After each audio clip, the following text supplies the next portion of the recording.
Market లో invest చేసి మీ డబ్బులు డబుల్ చేసుకోవాలనుకుంటున్నారా? సుందరరామిరెడ్డి గారి సెమినార్ కి అటెండ్ అవ్వండి. సుమన్ టీవీ ప్రేక్షకులకు నమస్కారం. నేను మీ అనలిస్ట్ మందిరి కృష్ణారెడ్డిని మాట్లాడుతున్నాను. యుద్ధం ప్రారంభమైంది, తద్వారా బంగారం రేట్లు బాగా తగ్గిపోతాయి. ₹1,00,000 లోపలే వచ్చేస్తుంది బంగారం. 22 క్యారెట్ల బంగారం మనకు ₹1,00,000 లోపలే వస్తుంది అన్నటువంటి భావంతో ఆతృతగా ఎదురు చూస్తున్నట్టు మహిళలకి ఒక చిన్న కలవరపాటు కలిగింది. అదేమిటంటే గత 3-4 రోజుల నుంచి వరుసగా బంగారం రేట్లు పెరుగుతున్నాయి. ఈ బంగారం రేట్లు ఇలా పెరిగినట్టయితే తమ అనుకున్నటువంటి ₹1,00,000 లోపలికి వచ్చేస్తే కొనుక్కుందామని ఆశతో ఎదురు చూస్తున్న చాలామంది మహిళలకి ఇది సాధ్యపడని పరిస్థితి ఏర్పడుతుంది.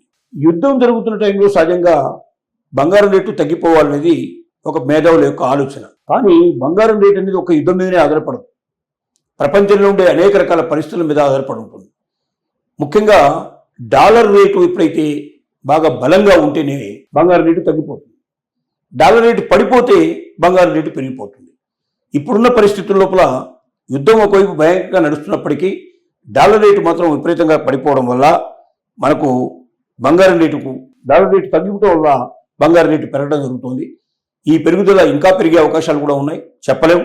ఒకవేళ యుద్ధం తగ్గిపోతే, వాతావరణం తగ్గిపోతే, యుద్ధం ఒకవేళ ముగిసిపోతే, హార్ముజ్ జలసంధి ఓపెన్ అయితే మాత్రం దిగుమతులు ఎగుమతులు గాఢంగా రావడం ప్రారంభమైతే విపరీతమైన రేట్లు పెరిగే అవకాశం ఉంటుంది.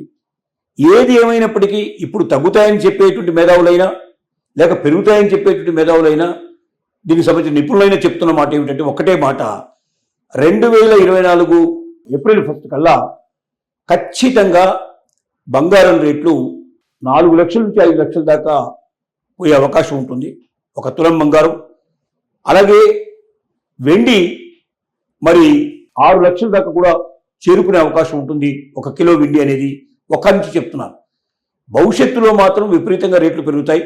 ఈ యుద్ధ వాతావరణంలో మాత్రం కొద్ది రోజులు పెరిగినట్టుగా కొద్ది రోజులు తగ్గినట్టుగా ఉంటుందని చెప్తున్నారు. ఉదాహరణకు మనం తీసుకున్నట్టయితే 2026 మనం ఈ రోజుకి తెల్లవారుజామున 5 గంటల వరకు మనం తీసుకున్నట్టయితే 24 క్యారెట్ల బంగారం మనకు హైదరాబాద్లో ఎంత ఉంది అంటే 24 గ్రాముల స్వచ్ఛమైన బంగారం ఇవాళ ₹10,000 దాకా పెరిగి దానిపై ₹10 దాకా పెరిగి ₹1,46,520 ఉంది.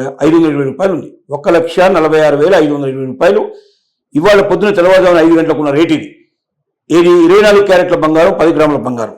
అదే 22 క్యారెట్ల పర్సెంట్ రేట్ మనం తీసుకున్నట్లయితే 10 గ్రాముల మీద సుమారు ₹10 మేరకు పెరిగి ₹1,34,310 ఉంది. అలాగే వెండి తీసుకున్నట్టయితే కిలో వెండి ₹100 వరకు పెరిగి ₹2,40,100 కొనసాగుతుంది. ఇది హైదరాబాద్ ధర. అయితే ప్రధాన నగరాల్లో మనం బంగారం వెండి ధరలు చూసినట్టయితే మనకు విజయవాడ, విశాఖపట్నంలో 24 క్యారెట్ల బంగారం గ్రాముకి 10 గ్రాములకి ₹1,46,520 ఉంది. అలాగే ఒకవేళ 10 గ్రాములకు సంబంధించినటువంటి మనం 22 క్యారెట్ల బంగారం ఏదైతే ఆభరణాలు తయారు చేసే బంగారం ఉందో అది ₹1,34,310 ఉంది. అలాగే కిలో వెండి 2,45,100 గ్రాములు ఉంది. ఇది విజయవాడ రేటు. ఢిల్లీలో తీసుకున్నట్టయితే మనకు ఢిల్లీ లోపల 24 క్యారెట్ల గోల్డ్ 10 గ్రాముల ధర ₹1,34,420 ఉంది. ₹1,46,570 ఉంది.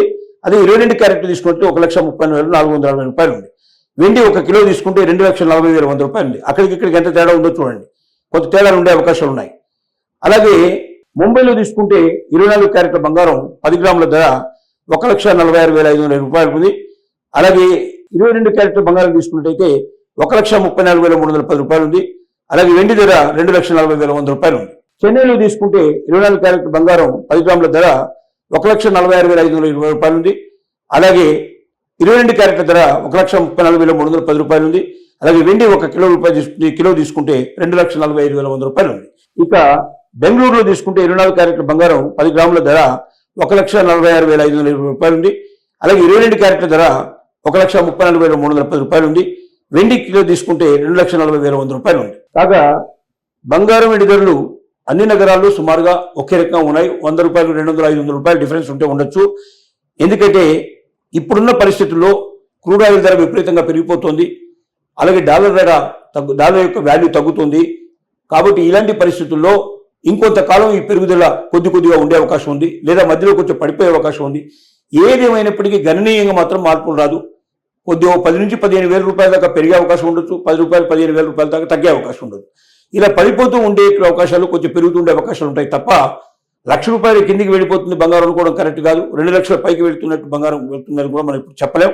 కానీ ఒక్కసారి యుద్ధం ఆగిపోయి మనం ముందుకెళ్ళినా, లేక 2027 మార్చి 31 దాటిపోయినా ఖచ్చితంగా బంగారం రేటు గణనీయంగా పెరుగుతాయి. వెండి రేట్లు కూడా మన చేతిలో అందనంత పెరుగుతాయి. సామాన్యులకు బాగా ఉపయోగపడేది వెండి కాబట్టి వెండి మీద ఎక్కువ కాన్సన్ట్రేట్ చేసి వెండి కొనుక్కోవడానికి ప్రయత్నం చేయండి. ఎందుకంటే వెండి తక్కువ ధరలో దొరుకుతుంది, చాలా ఎక్కువగా పెరిగే అవకాశాలు ఉన్నాయి. ఎందుకంటే వెండిని విపరీతంగా మనం వెహికల్స్లో ఉపయోగిస్తున్నాం, చాలా వాహనాల్లో ఉపయోగిస్తున్నారు. ఒక్కొక్క వాహనానికి 75 కిలోల బంగారం వెండి ఉపయోగిస్తున్నట్టుగా మనకు తెలుస్తుంది. ఇది మనకు సంబంధించినటువంటి ఈ ఎలక్ట్రికల్ వెహికల్స్లో ఒక్కొక్క ఎలక్ట్రికల్ వెహికల్ లోపల 75 కిలోల వెండి ఉపయోగించే అవకాశం ఉన్నట్టున్నారు పెద్ద పెద్ద వాహనాల్లో. అలాంటి వాహనాలు రోజు కొని మన దేశం మొత్తం మీద తీసుకుంటే లక్షలు తయారవుతాయి. కాబట్టి వెండి యొక్క గిరాకీ విపరీతంగా పెరిగిపోతుంది. బంగారాన్ని దాటేసే పరిస్థితులు కూడా వచ్చే రోజులు వస్తాయంటున్నారు.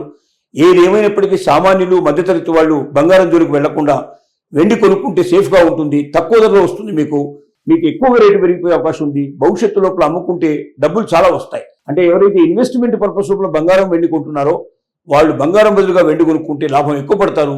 తక్కువ ఇన్వెస్ట్మెంట్లో ఎక్కువ లాభాన్ని సంపాదించే అవకాశాలు ఉంటాయి. బంగారం కూడా కొనగలిగే దమ్మున వాళ్ళు, శక్తి ఉన్న వాళ్ళు కొనుక్కుంటే మంచిదే. కానీ అప్పు చేసి మాత్రం కొనేందుకు ప్రయత్నం చేయకండి. దానివల్ల ఏమవుతుందంటే ఇబ్బందులు వస్తాయి మీకు. బంగారాన్ని తాకట్టు పెట్టిన వాళ్ళు కూడా జాగ్రత్తగా ఉండండి. నెల వడ్డీ కడుతూ ఉండండి. దాంతో మీకు 1 ఇయర్ లోపలనే మీరు బంగారాన్ని వెనక్కి తీసుకోవాలి. మళ్ళీ అవసరమైతే 1 ఇయర్ తర్వాత మీరు బ్యాంకులో పెట్టాలి. అది మర్చిపోతే మీ బంగారం వేలంకి వెళ్ళిపోతుంది. మీకు తెలియకుండానే వేలం వేసి మీ బంగారాన్ని అమ్మేస్తారు. ఈ అన్ని విషయాలు మీరు గ్రహించి మీ జీవితాల లోపల వెలుగు నింపుకోమని మేము కోరుతున్నాం.